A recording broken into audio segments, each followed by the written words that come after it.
judge a man by his coffee order, whether he's low maintenance or high maintenance. You can judge a man by the caliber of his coffee order. I'll take a half-calf latte with soy milk, or just a dash of lemon on the side, a little sprinkle of cinnamon. And if you could do not super hot, not super cold, right in the middle, I'd call it tepid, and put it small in a large cup with a lid and a holder, please. This is not a representation of what happened, I just want you to know. This is a highly exaggerated representation of what happened. All I heard is representation of what happened, and I agree. That is pretty close. Latte with the devil. I think that's how we sang you on that day. That did, yeah. Soy no, latte. but I didn't put the lemon. I didn't do the lemon. Yeah, okay. I added the lemon bit. That was me. Anyway, good times. It was good times. I don't know what they're going to ask, but we might as well get to it. Yeah. All right. I feel awkward standing. Okay. Sit. No, I don't want to sit. Sit now? It's our first fight. No, it isn't. Well, you made me cry. I don't count. Well, the first non-televised fight. Okay, that's true. Okay, you right there. Hello. This is for you, Rich. She got an email once saying you're gonna drop an album, and I love your voice. Say it again. Oh, drop an album. Right. Yeah. So I was wondering, you got an amazing voice. So when is that gonna come out?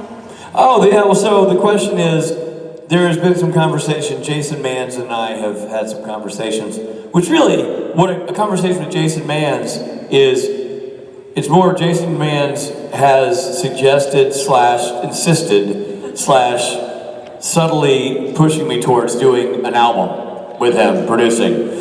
So it's gonna happen. So it's going to happen because Jason Manns decides these things and then that happens. Kind of uses his psychological tricks, the nice guy, the nicery of himself to get what he wants, you know. So yes, we haven't recorded it yet. It's still in the planning phases, but we are planning. We were just having a conversation this weekend about sort of narrowing down a schedule for this. So the goal is to figure out a time, find some tunes, and to do a bit of a... So it's going to be cover tunes? Or We'll do a little bit of both. I think Jason's writing a tune, and there's some other tunes that a musician buddy of mine wrote, and then some cover tunes that we want to do, and a bit of something with probably a bit of a country feel is what I'm thinking. I don't say I hate country, but when you sing it, it's amazing. Thank you very much. I appreciate that. I'm converting you. Thank you. I appreciate it. Thank you. Thank you so much. Awesome. Yeah, it's good to know that. It's kind of intimidating for me. It's not my intimidating for you. You're bailiwick, but what do you mean? You get up here on stage all the time. You play the bass. You sing in front of people. I'm comfortable playing the bass. The bass I've been doing for a while, but you know, I've gotten more comfortable singing because of the opportunity of singing at these conventions. It sort of forced me out of my comfort zone and into finding songs that I like to do that I think fit how I sound and who I am, and I think we're starting to narrow in on what that is. Do you get nervous before you go up and sing? I used to get virtually paralyzed with fear. Wow. And now I don't as much. It really helps if I'm playing something. If I don't have a guitar to play, you're just up there naked. I really don't like that. We had a naked feeling. When we were rehearsing, so last night we did a song we hadn't done before. It's 16 Tons, which is a good song. It's old Tennessee Ernie Ford song, but we did the arrangement that was done by the Cactus Brothers on an album out of the 90s. It's a fantastic album, by the way, Cactus Brothers. We kind of used their arrangement, and I have no idea what you're talking about right now. Did you know the song 16 Tons, the old Tennessee Ernie Ford song? No, I don't think so. Some people say a man is made out of mud, a poor man is made out of muscle and blood. Doesn't ring a bell? Wait, what? Doesn't ring a bell? You don't know? Muscle and blood and skin and bone, and that's weak and a back is strong. Yeah. 16 tons, what do you get? Deeper in depth, to say the beat of the Chicago, I can go. Oh my soul to the company's door. Well, you do know it. I don't. I guess. You got it right. No. So that song, and we'd never played it till last night. We'd never played it together until sound check, and we were talking about it, and Billy's like, well, I'll do this, and Rob will do that, and I'm like, whoa. I'll be wearing an acoustic guitar. I'll be playing something. I don't want to stand out there and not do anything. So I'm much more comfortable if I have an instrument. Sure. And yes. Sure. But it's that flying by the seat of your pants and rehearsing 5 minutes before you actually do it that freaks me out a little bit. Yeah, that kind of freaks me out too, although I will say this, and not just because they're our good friends, but there aren't 4 artists I trust more than the members of Loud and Swain. They're so good that I know that I'm not up there without a net. They're not going to drop the ball. If anybody screws it up, it will be me. But they will be so solid that I'll be able to get back on my feet and continue on, because they're just so in the pocket all the time. And that is absolutely true and gives me no comfort. Because they're so good. But it should. It's the opposite. Have you guys ever heard Mark sing? Mark's got a great voice. He's used it a couple of times, far too few times. We're trying to get him on stage more with the band, but he's a lovely voice. And every time Rob says, "Hey Mark, do you want to sing?" It's this. Well, maybe next time he asks you, don't put your hand up your shirt. Just thinking out loud. Wow. Okay, you. Hi guys, sorry Hey. Mark, this question is also for Rich. Fabulous. Rich, I'm really looking forward to seeing your movie Driven, and I just want to know, what was your experience like working on that movie? Okay, so thank you for the question. It was about an independent film I made in January as an actor called Driven. Really fun film. These 2 people, Glenn Payne and Casey Dillard, who are a filmmaking duo out of Mississippi. And Mississippi. And I met them at the Oxford Film Festival years ago, Oxford being Oxford, Mississippi. Years ago when America 101 played there, the short film that I'd written and directed. And met them and really liked them, and they just are super prolific. They're constantly making short films and their own projects and pilots and everything else. And we haven't stayed in great contact, but a little bit. And they sent me the script to see if I would do it, and it's a super well-written movie. Casey wrote the movie, and it's just really well done. Essentially 2 main characters. She played the other one, and it was a really delightful project, and Glenn directed it, did a knockout job, and I can't wait to see what they do with it. You know, when you just act in something, and I'm not a producer, I don't have any hand in it beyond my one job, I haven't seen it. I'm as eager as you are to see what the film looks like. But my guess is they'll get it to film festivals, it'll go out on the road and do the tour that way, and they'll find distribution in that regard. So when it's out in festivals, when it starts playing the festival circuit, if you're not following Driven, the movie, which you should be, certainly I will be letting people know where they can go see it at a festival, and hopefully we can eventually find a home for the film. Is it a comedy? It's sort of a dark comedy, yeah. It's it's about an Uber driver who picks up a dude and ends up being stuck, taking him on his quest to kill demons. Kill demons? Yeah. Cool. Yeah. There you go. Thank you. Thank you for the question. So yeah, it's kind of dark, but comedically dark.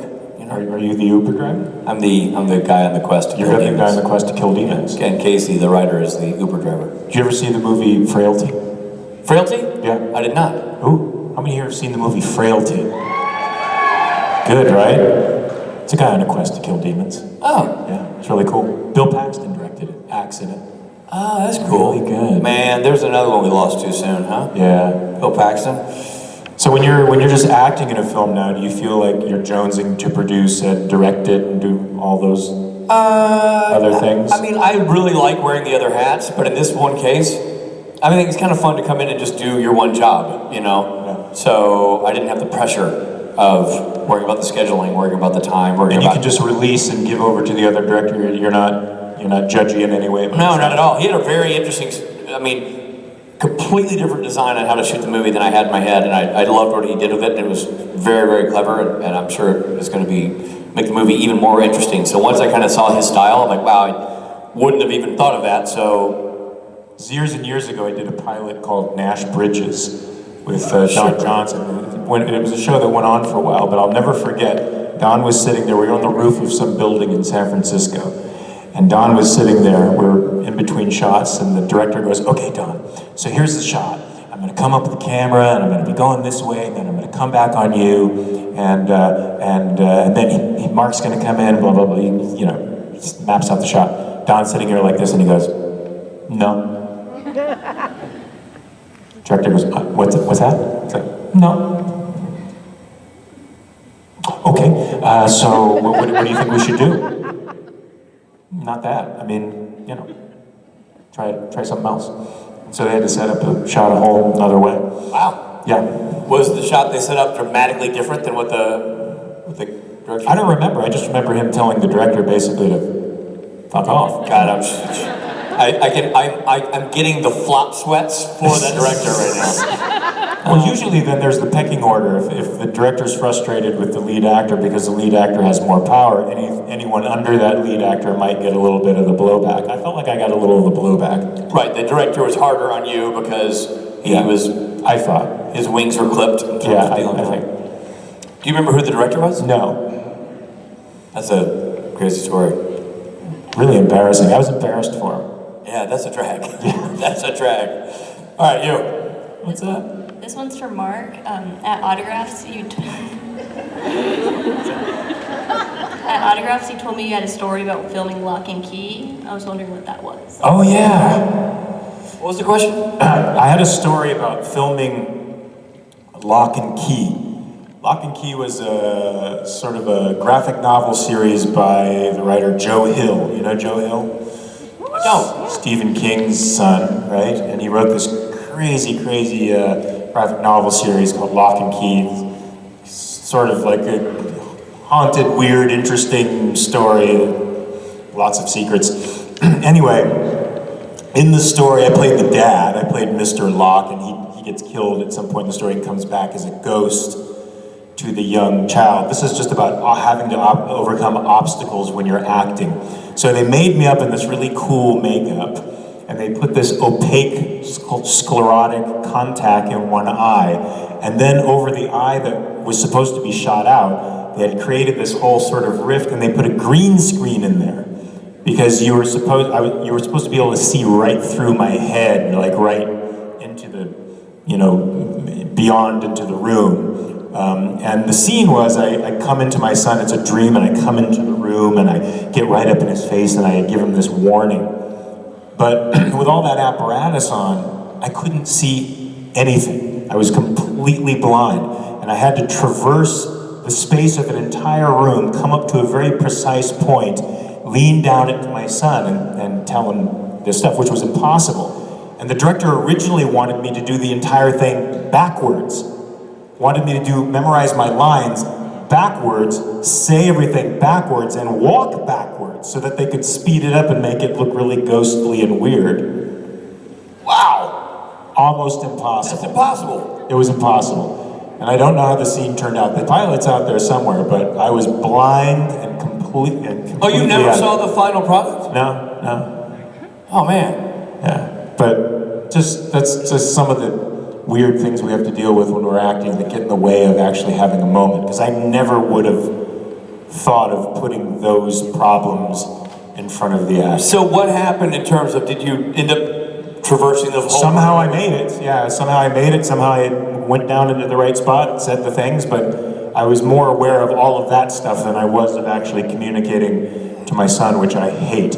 Yeah, it's a bummer when blocking becomes the point of the scene, not acting. Not good. No. Not good. He was a very technical guy, though. The director? Yeah. Did you, is it a project that is out there and findable for people? I think it is. Do you know? And then they sort of revamped it and tried to make it into a series, right? Do you know anything about that? Well, like the director of It directed a new pilot, but Hulu did not pick it up. But apparently, like Netflix might redo the whole thing now. That's right. Yeah.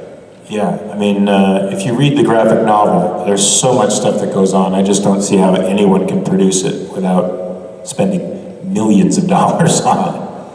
Well, because there's like giants and shadow creatures and all kinds of crazy things that happen.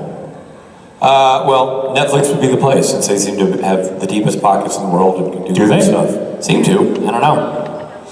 Anyway, thank you for the question. Yeah, Thank you. All right. You. Hello, my question is actually for the both of you. Perfect. In your opinion, do you think Lucifer and Gabriel could ever reconcile with each other? Say that again? Do you think Lucifer and Gabriel could ever reconcile with each other? I think you blocked that, unconsciously blocked that question. No, I just happen to be deaf. Had to turn up my volume so I could hear. I think we could. Here's the thing, and Mark, you may have a very different perspective on this, but in the last episode we appeared in together, which was episode 22 this year, before the episode in which I got killed by Michael, but before that, when you and I were having that conversation in the junkyard, and Mark and I talked about this, I really liked, at first I didn't love that scene, but then I started to really like that scene because when Mark and I started playing it, I started liking it. When you and I started batting it around, I'm like, oh, we're finding what this is.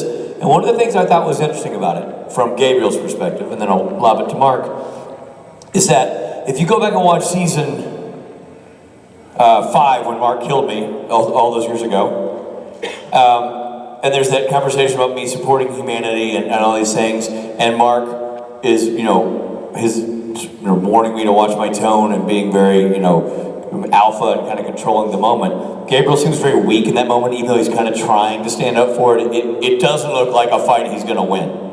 And if you flash forward to this many years, it looked like Gabriel was trying to do a battle he's ill-suited for, but he just wanted to try anyway so that the record would show he had tried to do the right thing. Whereas in this scene, in this situation, it seemed like the scene started to go down that exact same road and became two brothers. And then when it became a scene about two brothers, suddenly I thought, this is a salvageable relationship.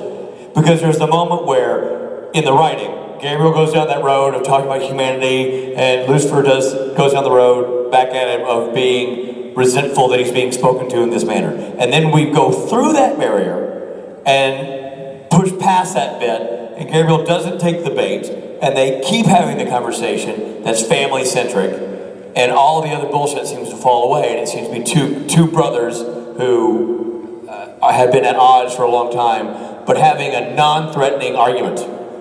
Meaning, it wasn't, watch out or I'll kill you. It never felt like Gabriel was in fear for his life. It never felt like Lucifer was actually going to, even though he was saying, hey man, watch your step. I never got the sense from Mark's portrayal. Did you just do an imitation of me just there? No, it was not. Oh, okay. No.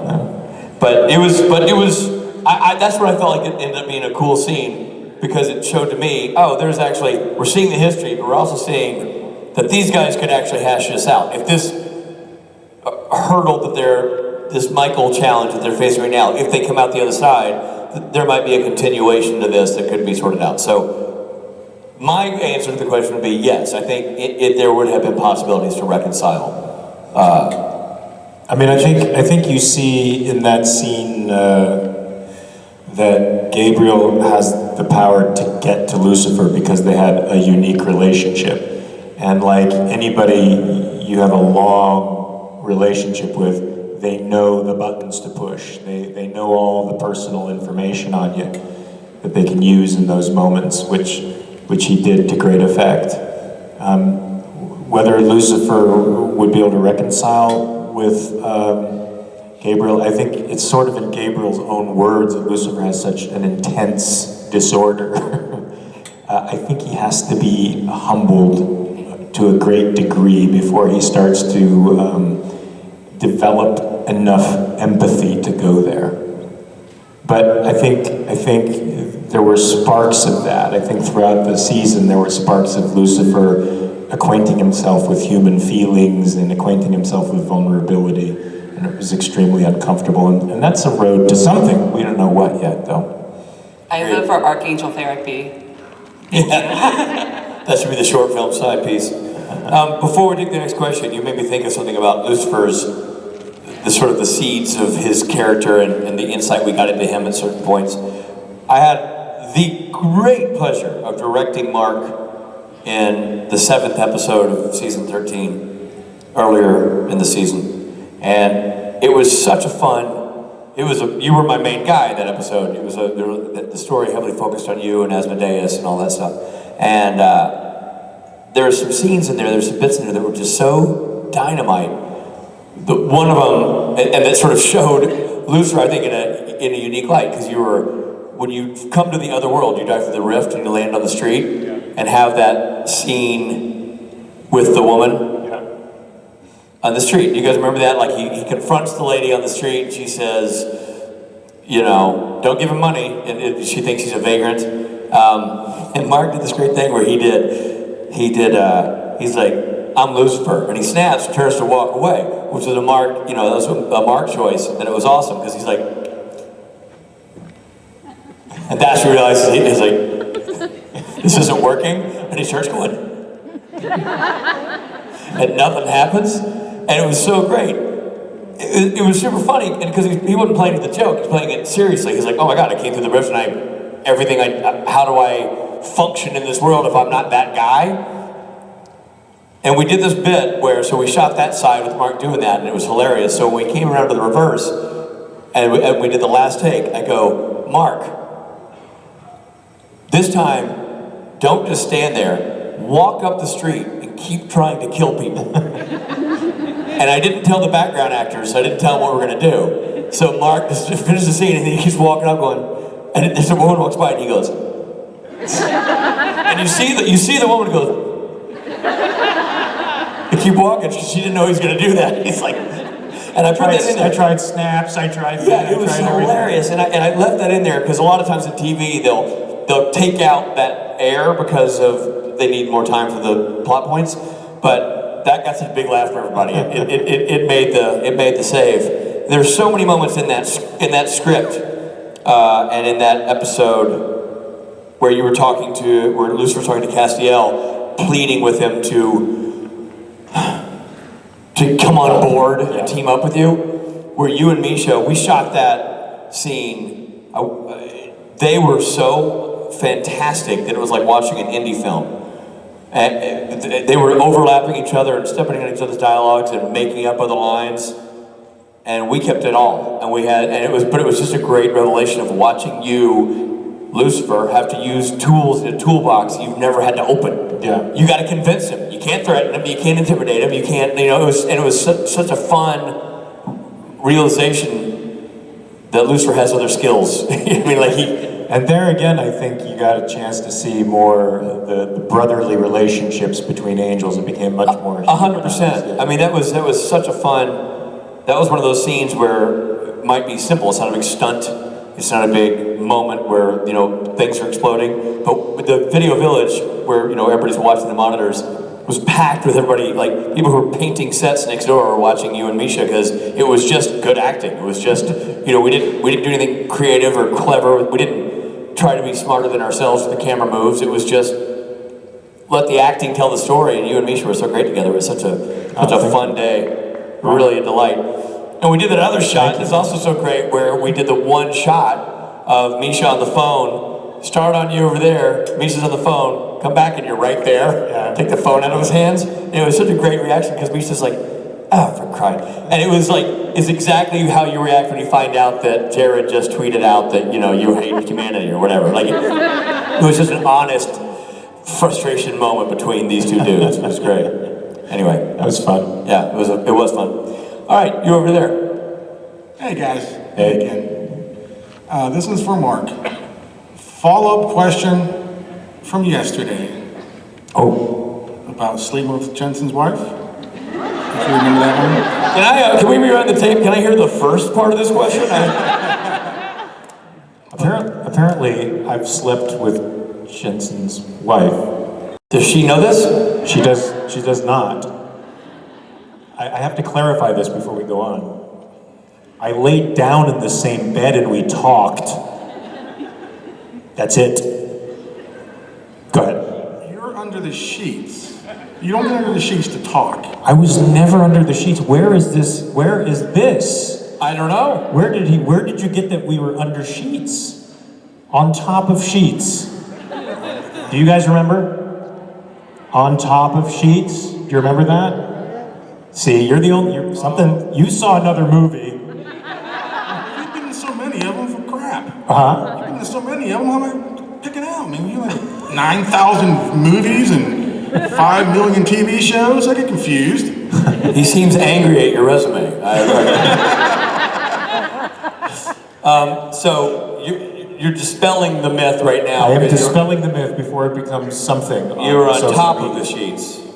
It's on film. Okay. I mean, it's right there. Right there. Well, But the way she threw you up against the wall, that says something else. Wait, what? The way she threw you up against the wall? She threw me? Yeah. Look at this. That didn't happen. She didn't throw you against the None wall? of that happened. She never threw you against the wall? Never. Is there film of this? Can there be film of something not happening? I don't know if that makes sense. You just threw me. I was actually trying to wrap my mind around I confused myself. It didn't happen. Is there film of it not happening? I guess there is. Yes. There is a lot of by virtue of the abundance. fact that you see it in season 13 that there is no throwing against a wall. So You're trying to start rumors. but you're breaking them all down. You're saying you never slept with. I am saying that. All right, okay. And I'm saying that there's proof. There's proof. objective proof of it. There's film of you not sleeping with. Yes. All right. It exists. We just proved the positive of a negative. We did. All right. It's a win. Yay, math. And still there's going to be someone on social media that said, did you sleep with... Yeah. It's going to happen. I know. And I apologize for what I'll do when I find out. You. So this question's for both of you. What was your very first convention like? Very first convention. Wow, first convention. My first convention was for Supernatural, and it was Chicago. Wow. The year was 1973. Whoa. Yeah, it was a long time Way ago. back. I was nervous. It was, what year was it? It was probably 9 years ago. It was a long time ago. And I was super nervous. I remember being backstage. The conventions had a very different vibe back then. None of us knew each other, so there wasn't the same kind of camaraderie we now have. I didn't understand how a convention would work. I'd never attended one as a fan, so it was my first experience being at anything like this. And I remember being backstage and Stephanie or Adam, somebody who runs the company, saying to me, okay, so your Q&A's up next. You'll go on stage, and people will ask you questions at microphones on the side of the stage. And so go up and maybe, I don't know, spend 15 minutes talking about yourself. Go. I'm like, 15, what? 15, I gotta open up with 15? Crap! So I remember going out and being like, hey everybody, so I'm a biped. I don't know what I said. I'm a biped? Sure. I'm a biped. I'm sure it's the most uninteresting opening of all time. I panicked because I didn't realize, I just thought it would be all questions. I didn't know I had to do any legwork to entertain anybody. I was so nervous. Wow. So nervous. Yeah. And I remember, I think I got asked questions. It may have been that first con, if not, it was shortly thereafter, where there's a whole con lingo that many of you probably know, phrasings and slang that you know if you're in the con world that I was not familiar with. For example, back then, I thought shipping meant getting something from point A to point B with the help of the Postal Service. I foolishly thought that was the case. And people would ask me if I shipped something, if I shipped human beings, and I'd say, couldn't they just drive or fly? I wouldn't understand why I'd want to box them up and have them. That seemed dangerous. Ironically, that sounds very witty. That sounds like you're actually in on it. I think in my retelling, I've spun it to make me not look like a dope. I remember a young lady got in line and asked me about slash fiction. And I always loved Guns N' Roses when they started. I was a fan. I didn't know he was also a novelist, but I said I would give it a look in the bookstore, you know? I was like, there's just a lot of stuff I didn't understand, and I had to learn on the mean streets of the con world. And look how far we've come. Here we are. I mean, my first con, I think, was in Birmingham. That had to be like 8 or 9 years ago. And, I feel like, it's sort of like, I have the same feelings that you feel when you start out as an actor. You're nervous and you try too hard. And then after a while, you just sort of give up trying and relax into yourself and you just let things happen. And so my first experience was probably uptight, trying to entertain, doing a rather bad job of it, and learning as I went on the job training, so to speak. Yeah, I wish, and probably there's a way to do this because people have been filming these things for a long time, but it would be funny to see some sort of documentary that charts the evolution of conventions, the individuals involved, and who we were and how we handled them starting from the beginning. I remember getting the band involved a million years ago, and the only way we were able to sneak them onto the con circuit was to create a false persona for them of a cover band called the Elastic Waistband. So the first few years that Loudon Swain was here, they dressed in 1970s plaid and wigs and velour suits, and were called the Elastic Waistband. And they all had fake names. That's funny. It was, Mike Borja wore a blonde wig, spoke with a British accent, and went by Sir Richard Furlong. Billy back then had a huge head of hair, and we called him Sweet Johnny High Pockets, and he had this sleeveless one-piece velour outfit. Norton was Hot Carl. Who's what? Hot Carl. Hot Carl? Wow. And I don't think he wore an outfit. I don't think he committed that hard. And then Rob Benedict wore a suit and a wig and a headband and went by the name Tango. Tango. Yeah. And we kind of immortalized that outfit in Kings of Con and had him wear it in one of the scenes in Kings of Con. But that was, things were very different when we started. Well, I have a confession to make now that you've brought it up. I don't know what slash literature is. I can guess just from everybody's reaction. Does anybody want to take a stab at this? How come nobody's ever come up to me at my table or during a Q&A and said, "Have you read the slash?" Well, I remember the young lady who asked got booed. Somebody said, "Oh, you like slash fiction?" And some people were like, "Boo." I wasn't sure why that happened either. So this is a thing to avoid. So, yes. Right? We're gonna get to, hold on, we'll get you an answer. Come here, you. You raised your hand. Come here. What's slash fiction? I feel like, you know braces, I feel like you're the wrong age group to be answering this question. I really feel like this is gonna go south fast. Thanks a lot, jerk. You know what? Don't tell me. Tell Mark. I don't want to be in the film when you're sort of... You're the one pulling around the crowd. She raised her hand. But I didn't see it. So you're Hi. How are you? I'm sorry Richard has done this to you. I did nothing, sir. I was just curious. Well, and she's got the answer. There she is. Yeah, but you're taking it seriously and you're bringing her up on stage and embarrassing her. No, I'm not. Nobody's more embarrassed than I am right now. You don't look embarrassed. I'm a good You actor. look completely comfortable. Thank you. All right. Okay, let's hear what it is. What is it slash fiction or literature? Slash fiction. Slash fiction. Okay, what is it? It's fan fiction that's like about ships, and it talks about like romantical attractions and sexual relationships. Oh, so it's nautical. Oh. Part of it. I guess, characters falling in love on the high seas. Right. I love it. Oh, that's great. Can't Thank wait you to for read that. it. Thank you so very much. Appreciate it. That's great. Appreciate it. I don't know what everybody's so freaked out about. Me neither. I'm going to download something tonight. I mean, I want to know more about boats. I love boats. Boats. I bet you in some of that slash fiction they talk a lot about a dinghy. I can tell. I'd like to know. How the dinghy how the plays into the dinghy- whole slash fiction part. Yeah. All right. Dinghy is an underrated boat. Sure, the dingists out there really appreciate your vote of confidence. All right, yeah. Where are we? Are we on this side now? Yeah, we're not? We're over here? No, we're over there. Over there. Go. If you could bring home any prop from set, what would you bring? The Impala. Oh yeah. Whoa. Wait a minute, hold on. This is my panel, this is my question, I'm taking the Impala. Tough darts. Mark, Impala's off the table, gone. I just drove away with it. I would bring home the Men of Letters set. Oh yeah, it's a cool set. All right.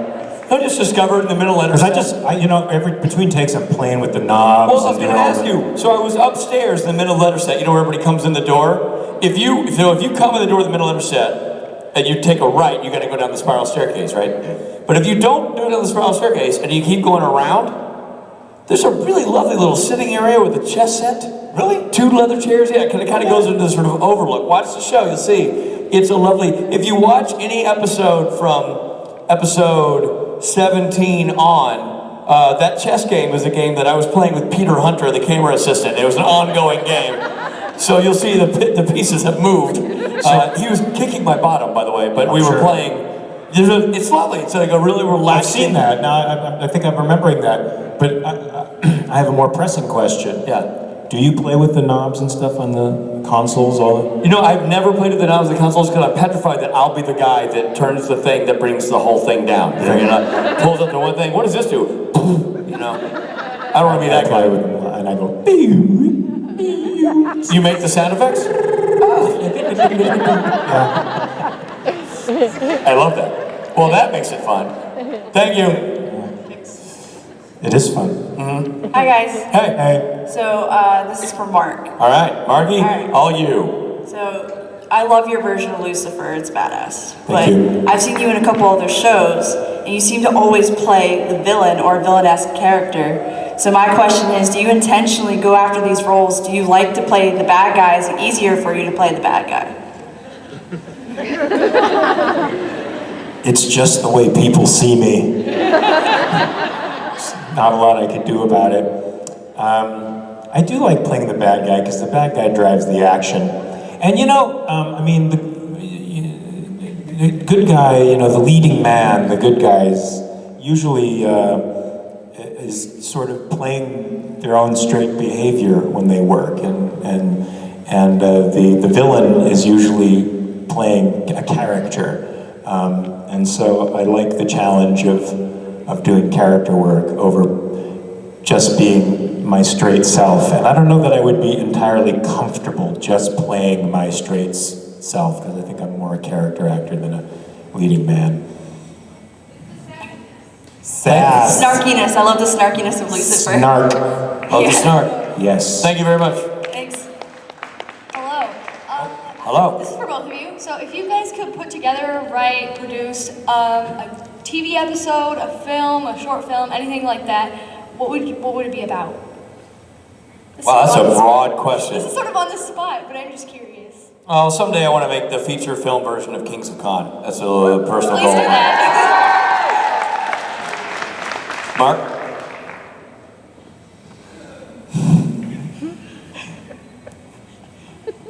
I don't know why I'm taking the dramatic pause. Now it's all going to you're be doing totally is solidifying my anticlimactic. invitation. I don't know if this reference is going to make any sense, but mine would be Galt's Gulch on Mars. It's Atlas Shrugged on Mars, but with a whole, but a lot Gulch, dirtier. Gulch, okay, got it. A lot dirtier, a lot more intense, not as straightforward as that. Thank you. Yeah. There you go. You. Hi, I'm Sophia, but today I'm Loki. I love it. And I was wondering, if you had the power of the Trickster, how would you prank Jensen and Jared? How would I prank Jensen and Jared? I'm asked this question a lot. I would make them short. I would love... Like that Twilight Zone episode where the guy made people this tall? Yeah, I would like, I'm gonna make you this tall. All the evil people in the world will be 2 feet tall. That was the bit. Do you remember that? I don't remember that one. That's an old Do you guys remember that Twilight Zone? That was funny, right? And at the end, he's the guy who's 2 feet tall. Ah! That's a twist. I would do that because I would love for those guys that need help getting a coffee mug off the counter or something. You know, it'd be fun to see them helpless for once. Thank you for your question. Thank you. Let's take one more before we're played off by the There was some hostility in there. I think it's more resentment, but sure. Go ahead. Hi. Christ. Okay, so we all know that Mark has the most infamous version of Big Balls by AC/DC that was ever sung at karaoke. True. And somebody sang it this weekend, so it was like a tragedy that you weren't here to be involved in that, first of all. Oh, wow. But what I was wondering is if there are any songs that either of you would really, really, really love to sing at Friday Night Karaoke someday that you haven't had a chance to sing before. Well, listen, there's no song that I haven't had a chance to sing. I've been doing karaoke for 13 years. Maybe more so, Mark. So not really. I'm not necessarily a karaoke guy. I enjoy facilitating you people doing karaoke more than Same. singing I mean, myself. I enjoy watching you guys get up and sing. Yeah. And then pretending to sing and play air guitar. Air guitar is my favorite thing to do. I do this really well. This is the thing I do. I think I do it really well. I do this well. Yeah. It's kind of my signature move. I do When that. I'm feeling crazy, this switcheroo. Yeah. I'm ambidextrous when it comes to putting the mic out there. You know what I mean? And it works. It gets people involved. They put the mic and suddenly they feel pressure. They'll be out there singing, knowing every word. Carry on my wayward son. I do this, like, it's not coming, you know? It's true. And usually, at this distance, it's still a good 4 feet away, and they go,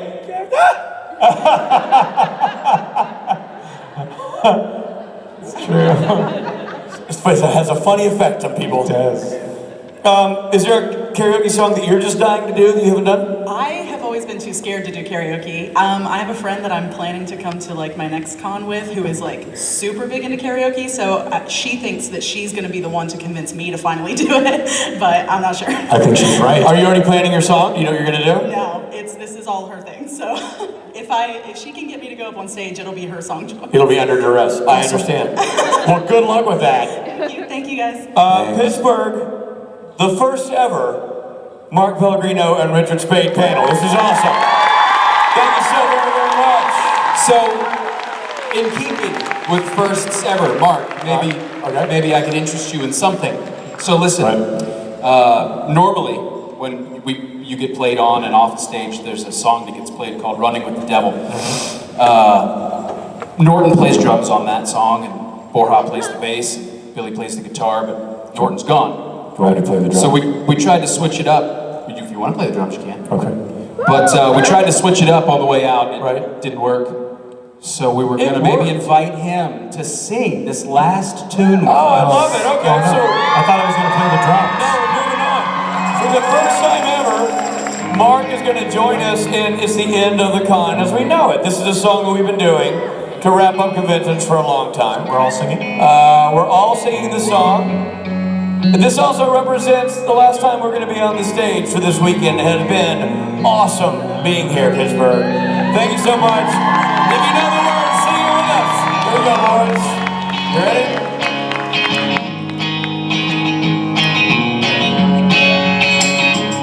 All right, here we go.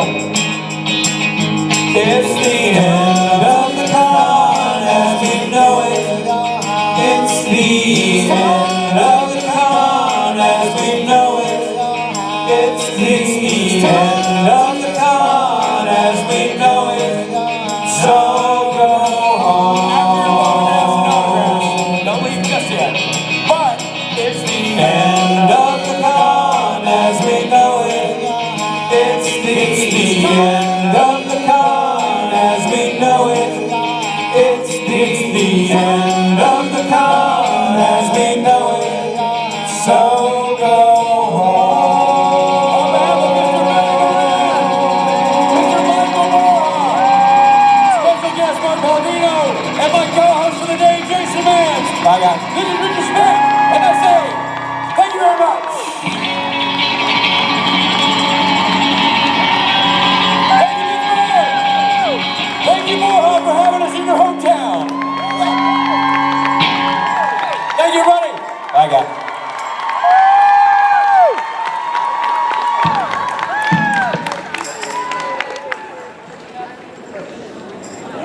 Okie dokie.